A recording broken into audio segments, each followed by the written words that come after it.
Let me ask you something and be honest. You speak English every day, people understand you, but the moment you finish a sentence, you'll be like, was that actually correct? Because English is tricky.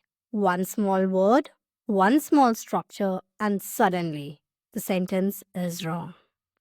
Today, we'll fix some of the most common grammar mistakes that learners keep repeating, not because they are careless, but because no one explained the logic properly.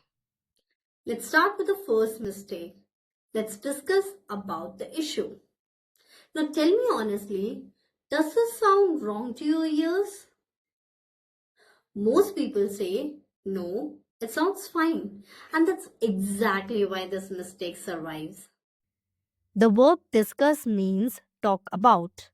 So when you add about, you're repeating the same idea twice. Once you remove that extra word, the sentence becomes clean and confident. Now hold on to this thought because this is important. Some verbs do not need a preposition, but this is where the learners get confused because some verbs cannot work without one. And that brings me to the next sentence.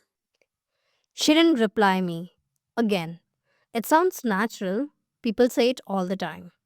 But this time, the problem is the opposite. The verb reply needs a preposition. You don't reply someone, you reply to someone. So the correct sentence is, she didn't reply to me. Now pause for a second and notice the pattern. With discuss, we remove the preposition. With reply, we add it in. English is not about removing or adding words randomly. It's about knowing how each verb behaves. Let's move on to the next mistake. This appears everywhere, especially in spoken English. If I will see him, I will tell him. I want you to ask yourself, what feels wrong here? The sentence talks about the future, yes, but English does not allow will inside the if clause. In conditional sentences like this, the if clause stays in the present simple. So the correct sentence is, if I see him, I will tell him. Once you start accepting the structure, conditionals stop being confusing. Now let's look at a slightly advanced sentence. Don't panic, just listen. No sooner I reached the station, the train left. Now this sounds formal, but it is still incorrect. Whenever a sentence begins with no sooner, English demands a specific structure. It must use the past perfect. So the correct form is, no sooner had I reached the station than the train left. Not when, not then, always than.